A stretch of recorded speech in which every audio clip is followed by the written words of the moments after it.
जीवन जातिवंत रामोशांची औलाद आहे. कडवी क्रूरपणाचा संचार अंगात नसात बोललाय. कधी कधी विष्णवागत लाल बुंद डोळे लाल होतात. त्या बुंदाला जातो तो लाल वर्णीय अंगार. या जीवात दरोडेखोराचं नाव ऐकतात रानटी पशु सुद्धा चुपचाप गोयन पलायन करतात. काळी स्थळ हातावर घेऊन वैराबरोबर झुंज देऊन त्याचा खात्मा करतो. हा जीवात गरीबाचा कैवारी होणार आहे. अन्यायाला व अत्याचाराला मोठ माती देऊन सत्याचा वाली बनणार आहे. भुकेलेला अन्न देणे व तहानेला पाणी देणे हा या जीवाचा पण आहे. हा जीवा दरोडेखोरानं अनेक दरोडे घातले.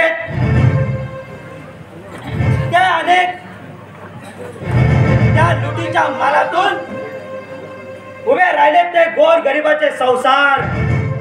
त्या संसारात इवलीशी मुले बागडलेली दिसतात. उया उया उया उया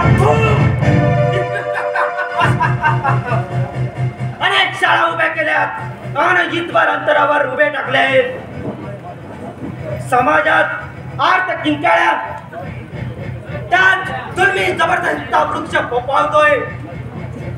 त्या जुलमी जबरदस्तीच्या वृक्षावर गाव घालण्यासाठी हातात परशी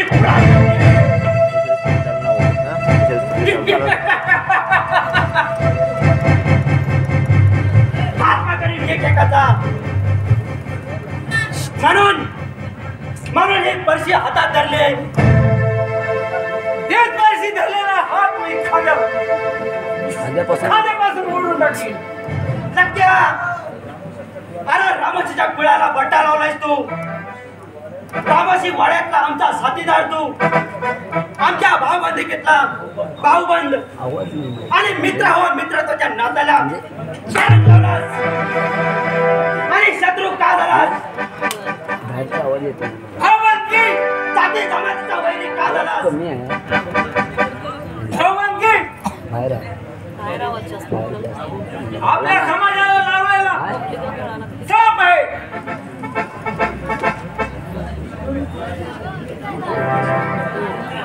हो उपशाप नका शिवा. नक्या हरामखोर तुझा आणि माझा मल्हारी एक आहे. त्या मल्हारीची आण जाऊन सांग भाऊसाहेबाचा खून कोणी केला. दिवसा ढवळे आई बहिणीची इज्जत बघतोस. पैसे घेऊन मुर्दे पडतोस. सरपंचाच्या कुत्र्या त्या पापाचा भागीदारी होतो. इथं पोटासाठी शिवाची मजा लुटण्यासाठी. अरे चांडाळा असा वंगाळ बोलताना तुझी जीभ लोळी कशी पडली नाही. ही भूमी शिवरायांच्या पदस्पर्शाने पावन झालेली आहे. तेव्हा तुझ्यासारख्या नरा धाब्याच्या पापी कृत्यानं ही भूमी विटाळलेली.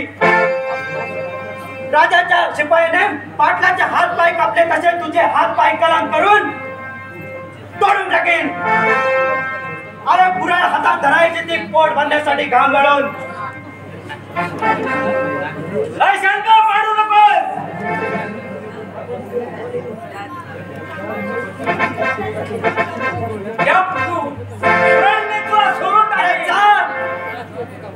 सरपंचाच्या कुत्र्या अरे फेकलेल्या तुकड्यावर जगणारी ही रामोशाची औलाद नाही.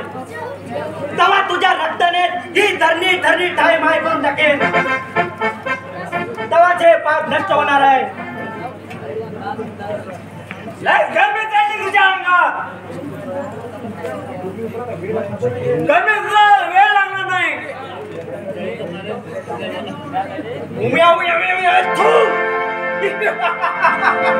अरे बेरडांच्या औलाद काय हिसड्याची का गुरा कापणाऱ्या कसायाची. तुझा हिशोब चुकता करतो या परशीनं. अरे ही सुद्धा असल रामोशाची औलाद आहे. तुझ्या शरीराचा तुकडे करेन आणि मेजवानी घालतो पशु पक्षाला गारी की जडाला. ही हिम्मत वर्षाला वर्ष दिल्यावर समजेल. गुलाच्या मंदिरात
हिंमताने खेळत राहून कदा कदा असणाऱ्या राक्षस होतीच्या राक्षसा तुझ्या पैसा हातीत पैसे धरले या.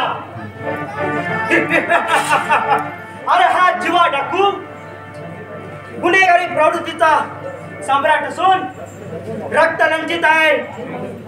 बेळ असून खूनचे आहे. खून करणाऱ्याचा खात्मा करून खानदान नाहीसा करतो. अन्यायाची भेंडोळी करून चालून टाकतो. त्याच्याच गर्जने अकरा विकरा रूप धारण करणारा तो काळ सुद्धा निराशेच्या अंधारात गळा पडतो. बेरडा बेरडा होगीच ताकदीचा परिचय म्हणू नकोस. कोणतो फळाची ताकद आजमावण्यासाठी ही फळाची ताकद बळकट आहे. या परिचयात तुला आडवा पडेल. कायमचा आडवा पडेल. याद राख. अरे कालचा बच्चा अरे बोट पिळलं तरी दूध निघल. कावळ्या हाडाचा आहे अजून. जुनाट वृक्षाच्या ढोलीत उगवणारं रोपट सुद्धा कोंबून जातं.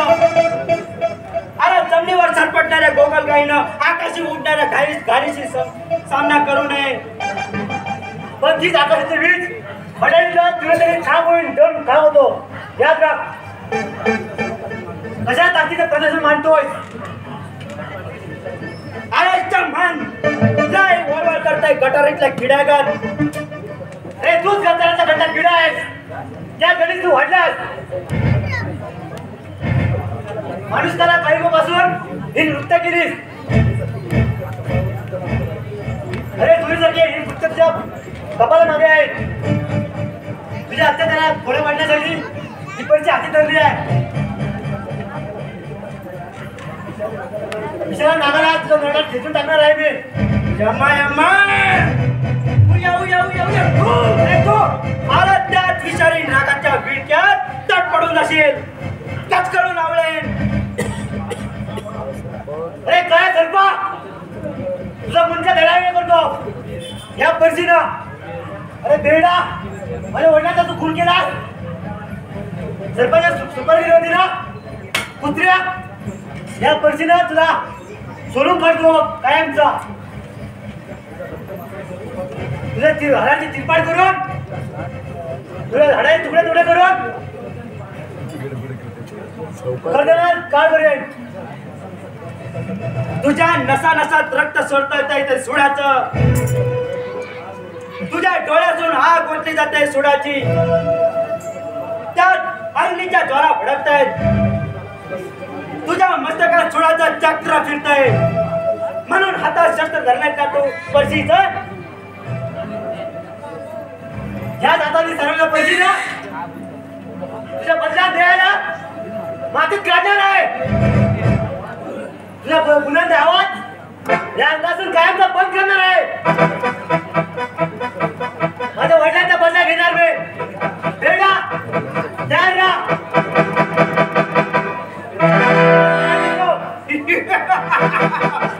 असं बंद पडतो मग ये पुढं.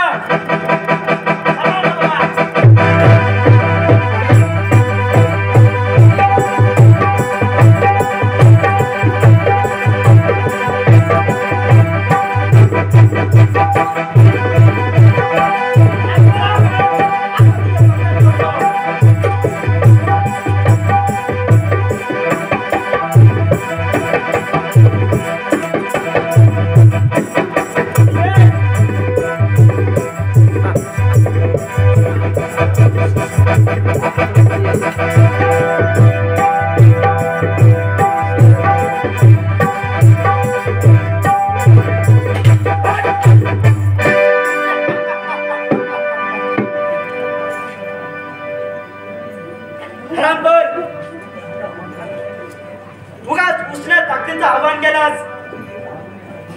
तारुण्याच्या उन्मतेने मुठमुठलेल्या तन्मयरान पोरा हातात बांगड्यावर वाघासारखा डरकलास.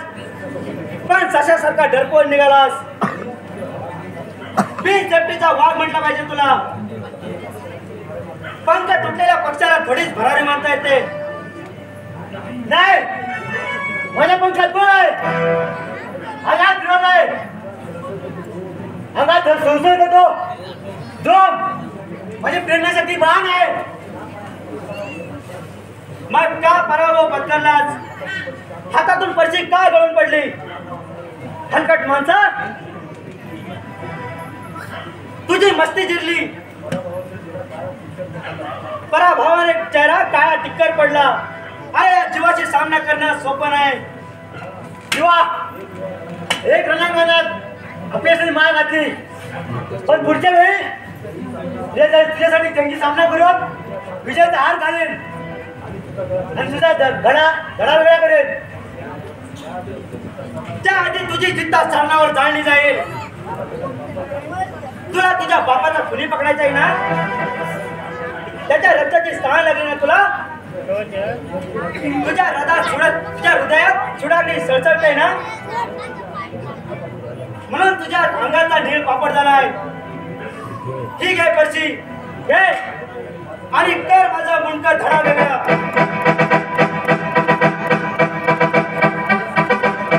तुझ्यासारखे बाप आहेत मला, जीवन ठेवून बापाचे डोंगर रचाने नाहीत मला.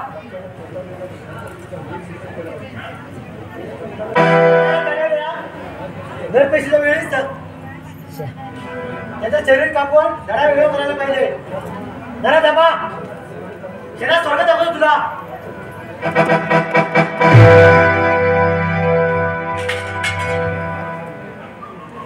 अरे का तुझ्या हातून पर्शी गळून पडली? अरे का पुंटार माझं मान आणि कर धडा वेगळं. कर माझ्या शरीराचा चेंदा मेंदा, घाल माझ्या वर्मावर घाव, कर माझ्या वरपर्शीचा वार उकल पर्शी. क्षमा कर मला जीवा, क्षमा कर. माणसाचा माणूस पाहिला मी तुझ्यात. खोट्याचा मला खोट्याचा हार मिळाला भाकरी लागते. पिढ्या पिढ्यासारख्या माणसाला पाणी लागते. एक सगळ्यात कळालं मला, माफ कर मला. मग काय दरेडखोर असलो तरी 4 तास झाले. आमचा मान संतागत असतं. तांदूळ सुपात भाकरताना घाण बाहेर फेकली जाते आणि सुपात तांदूळ उरतात. आम्ही दरेडखोर चिखलात जन्मलो म्हणून चिखलात उतरून राहत नाही. अरे कमळाचं फुल चिखलात उगवतं म्हणून त्याला पण फेकून देत नाही. तुझ्या शब्दाला बोल नाही. विनाकारण तुझ्यावर आरोप केला. समजत नाही काय समजतो तुला आपण समजतो माझ्यावर मोठा आरोप आला असता. हे एका बाजून वाचत म्हणून असा हट्टाला पेटला होतास.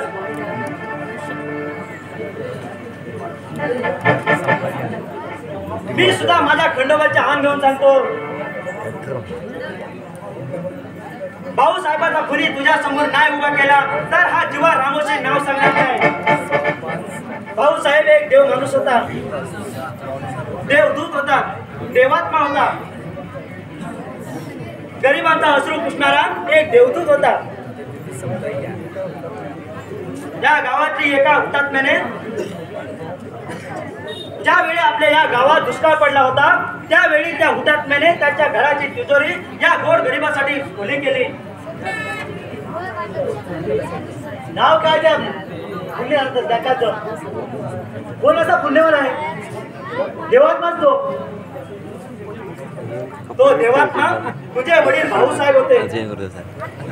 त्या भाऊसाहेबांचा खरं तर या गावात पुतळा बांधायला हवा. अशा देव माणसाचा खून करायला त्या नराधमाचे हात थरथरले कसे नाहीत? इंग्रजांच्या परकीय बेड्यात झुकारून लावल्या त्या क्रांतीवीरांनी त्यात मातीत बेमान झालेली ही मराठमोळी माणसं